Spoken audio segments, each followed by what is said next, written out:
It's Sonic Saturday, yo! Hey guys, welcome in. I am Zordon of Doom. I'm a singer-songwriter, and I make content here on YouTube. I also stream on Twitch, and I have music up on Spotify, Apple Music, and here on YouTube. If you would like to check out anything I do, all links are down in the description. And today I will be reacting to more Sonic Adventure 2, since it is Sonic Saturday. But first, these are purple lights. They are not blue. Let's change it. And now we are all set for more Sonic Adventure 2. And as usual, thanks Zach Graham for writing out the descriptions and sending in all the links to what I'll be reacting to today. Last week we had Rouge's stages, so let's find out what today's is. Zach says here, all of the Adventure era games that have multiple stories, Sonic Adventure 1 and 2, Heroes, and 06, have a final story at the end. Sonic Adventure 1 and Heroes' final stories are more or less just a cutscene before the true final boss. There's not really any way to describe the stage without major spoilers, but I'll try to keep it relatively condensed. I appreciate you doing that. So after Sonic disarms it before it could fire, the Eclipse cannon malfunctions. Sounds like it should be a happy ending, right? No big laser, world saved? Well, not quite. The malfunction triggers the ARK's automatic defense system, which doubles as a self-destruct sequence, of course. Whatever anti-gravity stabilization system that kept the ARK floating in space is disabled, causing the whole thing to begin falling towards the Earth, which would result in certain doom for all of humanity, like the meteor that killed the dinosaurs all over again. This was the final retribution of Gerald Robotnik, who grew to hate humanity. However, he wasn't always evil. We actually learned a lot of the finer details of Gerald's life through Shadow Generations 23 years later. Oh, that's interesting. Interesting that it took that long to get more lore on him, but that's so cool. Gerald's scientific research began in an effort to aid humanity, to cure disease, and even possibly achieve immortality. His main drive for pursuing this research was to aid his granddaughter Maria, which would make her and Eggman cousins, who was diagnosed at an early age with a fatal illness with no cure, known as neuroimmunodeficiency syndrome, NIDS. Maria lived on the Ark alongside Gerald. Something about the low gravity helped suppress her symptoms. Long story short, his research and testing led to the creation of Shadow the Hedgehog. Oh, the ultimate life form. Using what he learned to create Shadow, he could somehow apply the same result to humans, making them seemingly immortal. Again, sounds like another happy ending, right? It would be, in theory. Unfortunately, he never got to make use of his discoveries before GUN came in and shut everything down. Oh. What's odd about that is that GUN was the ones funding Gerald's research in the first place. Gerald was actually doing double duty on the Ark gun, allowing Gerald to pursue his own medical research, as long as he would also develop new high-tech weaponry for GUN. At first he went along with it, seeing as GUN would only be using the weapons to protect the peace of the nations, as any good military should. However, as time went on, GUN began to demand more and more and stronger weapons, of course. This, along with Maria's condition worsening, was slowly causing Gerald to go insane. All he wanted to do was help people to live a full, healthy life. And here he was, creating weapons made to take lives, more or less against his will. So he ultimately decided to show GUN what he could really do. He created the Eclipse Cannon, a massive laser capable of destroying the planet. He aimed to show GUN that what they were doing was wrong, but giving them exactly what they wanted: highly dangerous weaponry. GUN obviously did not like this, seeing as Gerald has taken things far beyond what they ever wanted. They took action. They had to shut down the whole operation before word got out about this horrible planet-destroying weapon, or worse, it got used. But since their name was attached to the project, they had to stage their shutdown to appear as though there had been some terrible accident on the Ark, where it would be logical to believe that many lives were lost as a result, when in reality, GUN were the ones who had to detain or eliminate anyone who was involved with or even knew about the goings-on of Project Shadow and the Eclipse canon. And that, unfortunately, included Maria. Aww, of course. Maria, who at this point had spent a lot of time with Shadow, growing to be close as siblings, defies Jiwen's orders to surrender. She grabs Shadow's hand and runs off with him, taking him to a space pod, where she sends him down to Earth. Just before Jiwen enters, guns at the ready, the last thing Shadow sees before he's launched to Earth is Maria being shot. That makes a lot of sense as to the trajectory of Shadow's story in Adventure 2. This is the final straw for Gerald. He fully snaps. They've killed his beloved granddaughter, the one who he's dedicated his life's research to. And in the end, it was because of his research. All of you ungrateful humans who took everything away from me will feel my loss and despair. Somehow between then and when he is detained by Jiwen, he has time to program the Ark's self-destruct sequence, which brings us back to our final stage in Sonic Adventure 2. And then Zach adds in parentheses, yeah, we're still talking about a Sonic the Hedgehog game, in case you've forgotten. They went crazy on the story for this game out of nowhere. I mean, it's still in line with Sonic Adventure, at least the first one. Similar in having, like, heavy story, right? The final stage is a classic case of heroes and villains partnering up to stop a greater evil. Can't conquer the world if there's no world to conquer. With all the remaining emeralds placed in the cannon's core, the only way to stop the Ark's collision course with Earth is to use the Master Emerald to neutralize the Chaos Emeralds, which Knuckles is now in possession of again. Now that all the shards are back together, this stage is technically one big stage, but it's broken into 6 sections, using every character to reach the cannon's core. Oh, okay. Before time runs out. Although there actually isn't a time limit to the stage, which you'd think there would be, but I suppose it's already difficult enough without it. Really? Huh, okay. Alright, let's start with Cannon Core 1, Scramble for the Core. Okay, so this is Tails and Eggman's portion of this stage. They call it version 1. That's cool. Alright, let's hear this. In 3, 2, and 1. Ooh!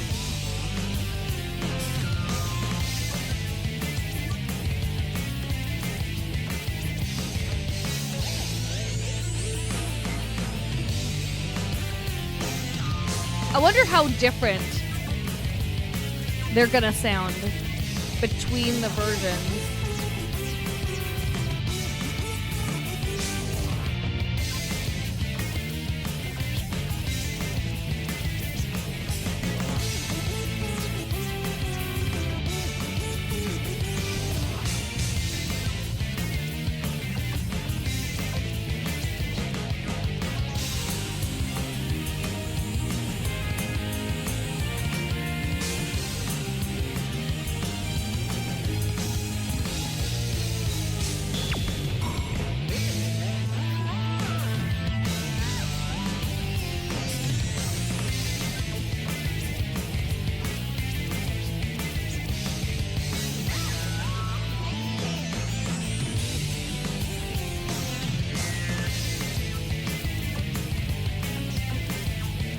This is a fun theme.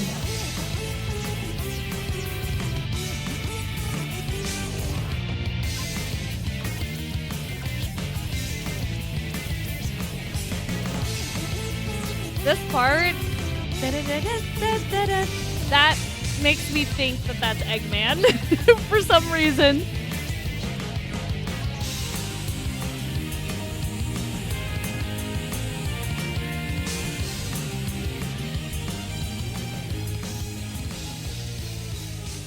We got the fade out. So this makes me think that they probably fade into from one theme into the next, one version 1 into version 2, and etc., etc. You guys will have to tell me in the comments. Okay, next up we have Cannon's Core version 2, Cooperation. Sonic Adventure 2. So this is Rouge and Knuckles' portion of the stage. So let's hear it. I want to see how different it sounds from Eggman and Tails's. Here we go. In 3, 2, and 1. Ooh. Sounds more hardcore.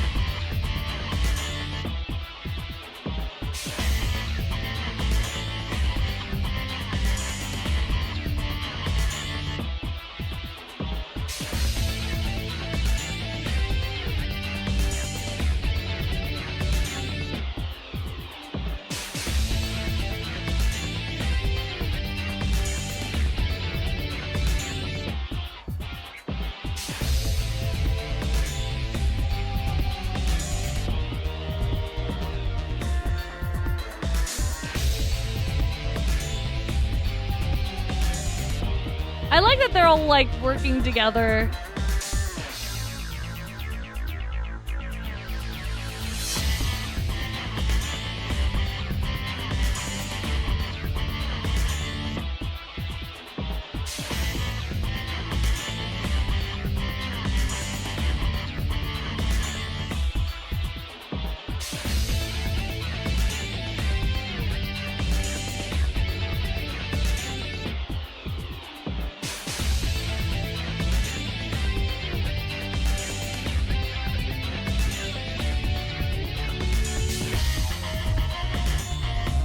Oh, changed up a bit. Hey!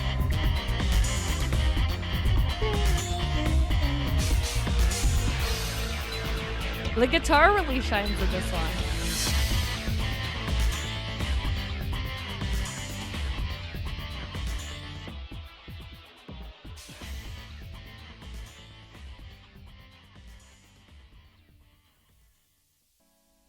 Heck yeah! Going straight into version 3. This is Canon's Core version 3, Deep Inside of. Oh, inside of what? Sonic Adventure 2. So this is apparently Sonic's portion of the stage. I find it very interesting that it's just Sonic and not Sonic and Shadow. All right, let's hear it. In 3, 2, and 1. I feel like it's not going to be as, like, hard and heavy. Yeah. Sounds more shonen, you know.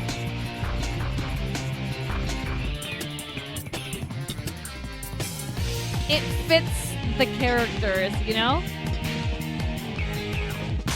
Since Sonic is the hero.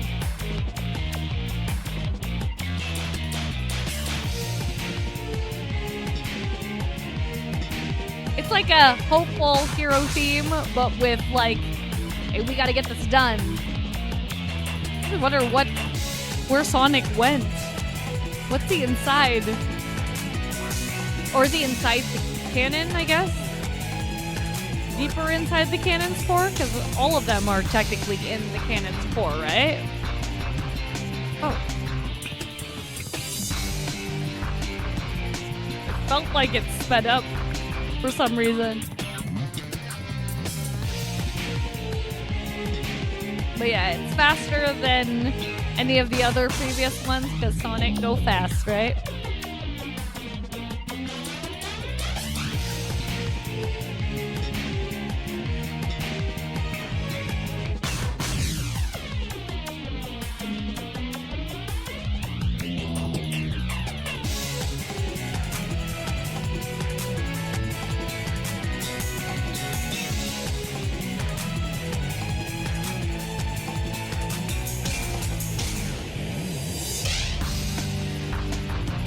There's the loop.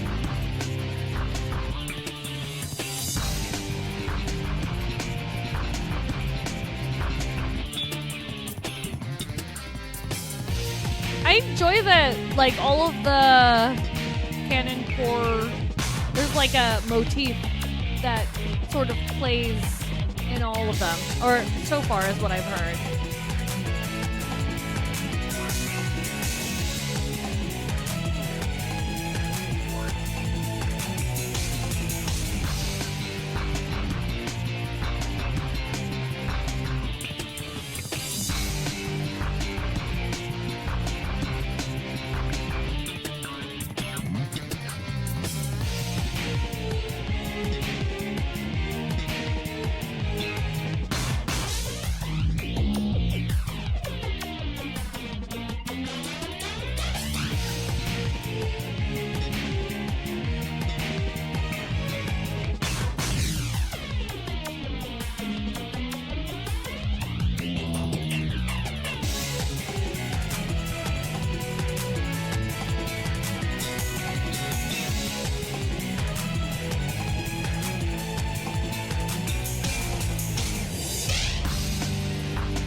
probably gonna fade out soon.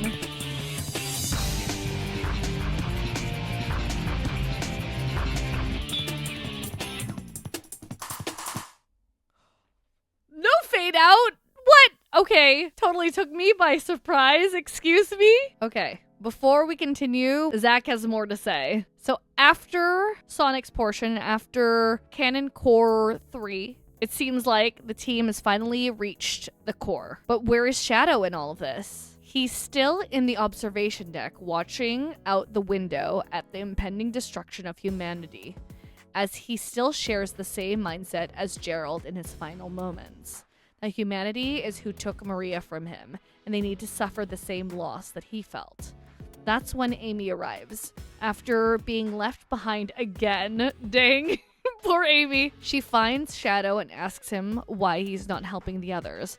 After his doom and gloom response, Amy, as cheerful and bubbly as ever, gives him just the pep talk that he needed to be reminded of Maria's true wish, for humanity to thrive and live full, healthy, and happy lives. Maria still believed in Gerald's original intent. She saw the potential for good in the world, even though all the less than good things that GUN was doing on the Ark. With a sudden renewed sense of purpose, Shadow rushes off to find the others so he can fulfill the promise he made to Maria, not for revenge, but to protect the people of Earth and give them a chance to be happy. Aww. Zach continues. This is where I would include the final section of Canon's Core, Shadow's portion. So he would be Canon Core 4? Version 4? The boss fight against the Bio-Lizard, the prototype of the ultimate life form, acting as a sort of last-ditch security measure to keep the self-destruct sequence running. Funny that the prototype of Shadow was this giant lizard monster. How'd they make the leap from that to a little anthropomorphic hedgehog? It's a question that I had when I found out that lore. I say I would include it here, but you already did a whole video reacting to the song and all its remixes not that long ago, and I doubt you'd want to do it all again. Oh, okay. All right. I was wondering. I was like, I know this lore. This lore is familiar to me. Okay, so it's from here. Okay, I've gotten the full context. So Zach linked to this video from a year ago. I did do a reaction to 6 different versions of Supporting Me. So yeah, if you want to see that reaction, the link will be down in the description. Okay, Zach says, however, after my video came out, they made another new remix when the Bio-Lizard was added as a boss in Sonic Rumble, so we can still listen to that now.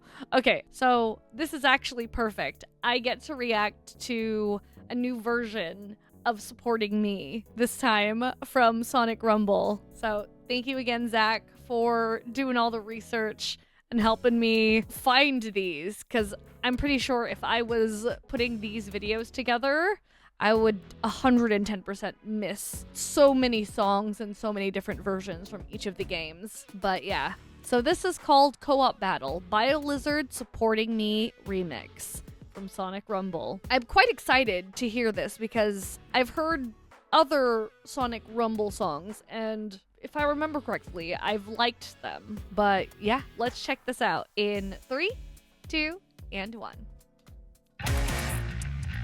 Oh.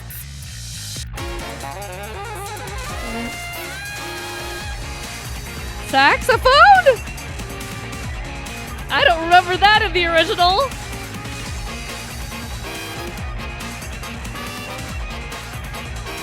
Okay, we got big band.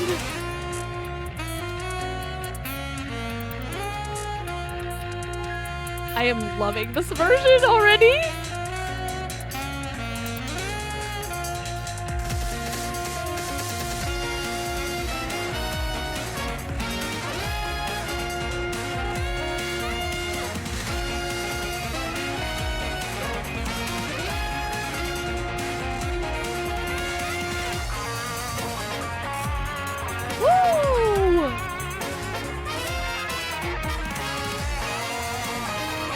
This is for the mobile game, right?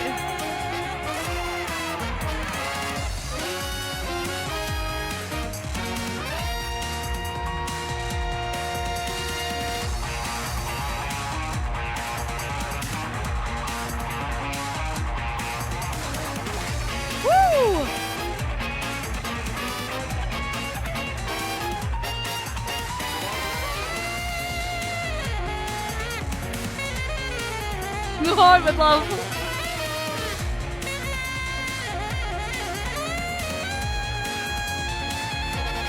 It feels like it breathed new life into the song.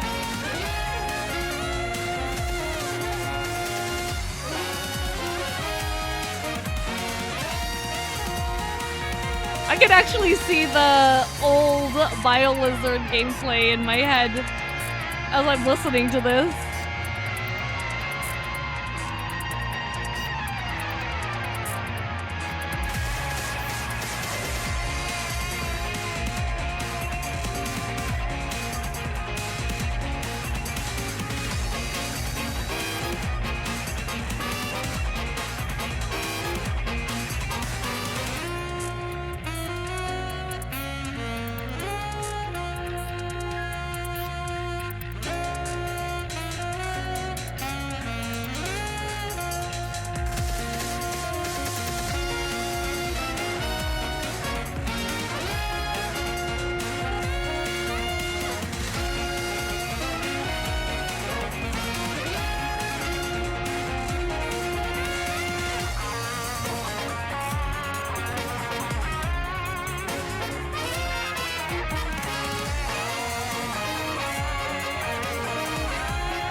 They still have like the bass supporting me, obviously without lyrics.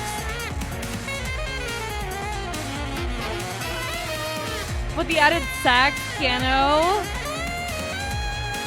is everything. It's giving me so much life.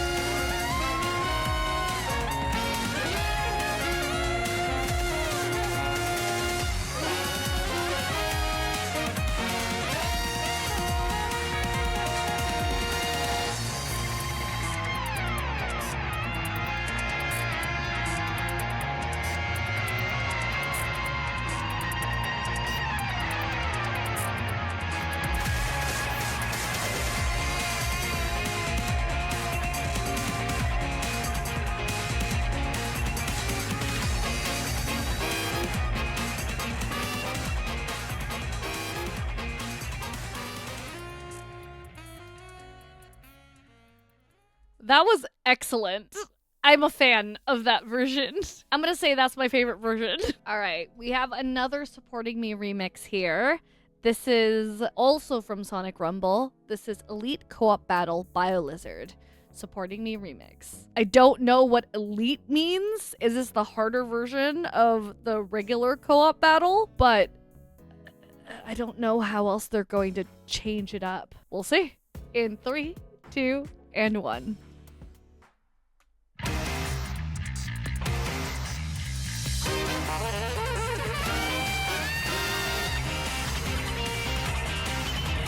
Is it higher?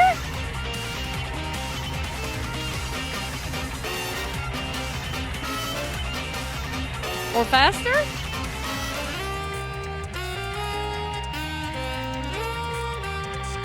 We got 2 saxophones now?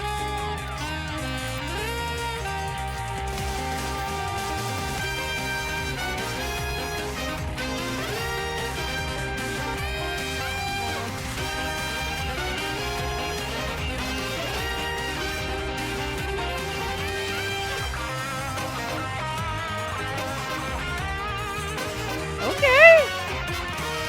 Woo!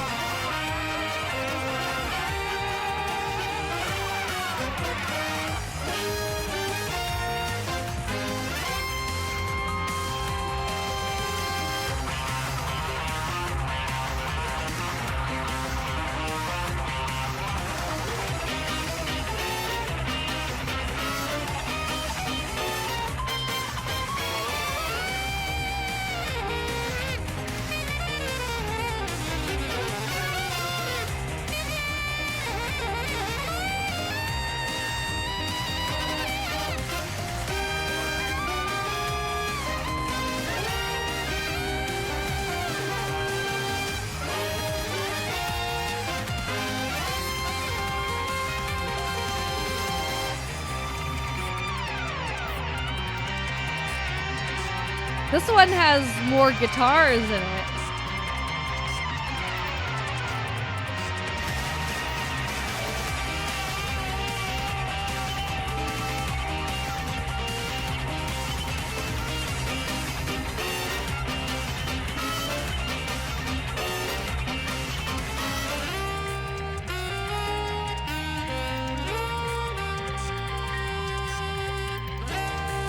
I like the echo of the piano.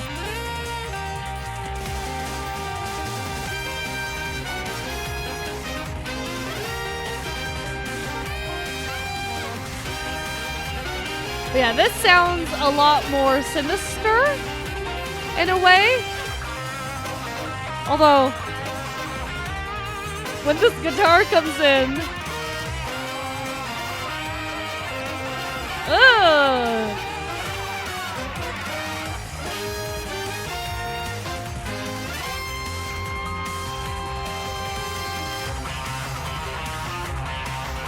I did not need to go this hard.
Heck yeah! Oh my gosh. I kind of prefer the regular co-op, but like, dude, unnecessarily awesome.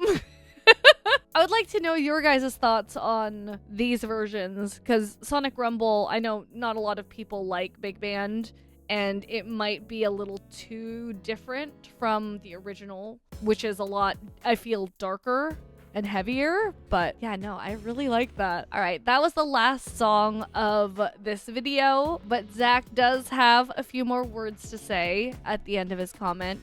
He says here, man, it was so hard for me to not just summarize the entirety of Gerald's journal. I mean, it was already pretty long, but seeing as there are important lore connections to Shadow the Hedgehog, 05, and Sonic Battle, which we haven't gotten to on the channel yet, I thought it'd be best to only cover what pertains to Sonic Adventure 2. Thank you. But there's still so many mysteries yet to solve.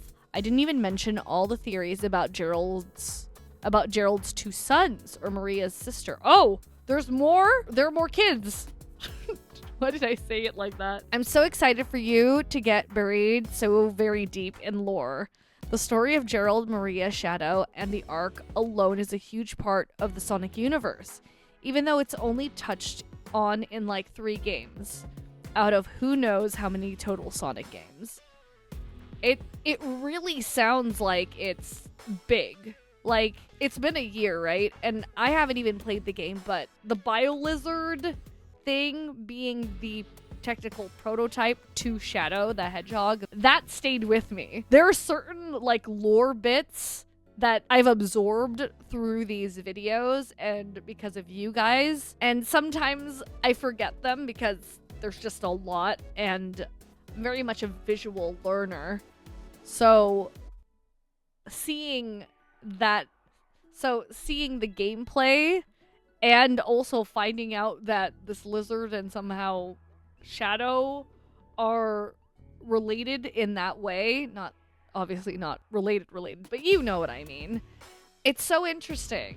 Sonic lore is so fun, but I hope you enjoyed listening to the songs just as much as I have. Finally knowing where supporting me slots in is great. Canon Core is dope. All right, everyone.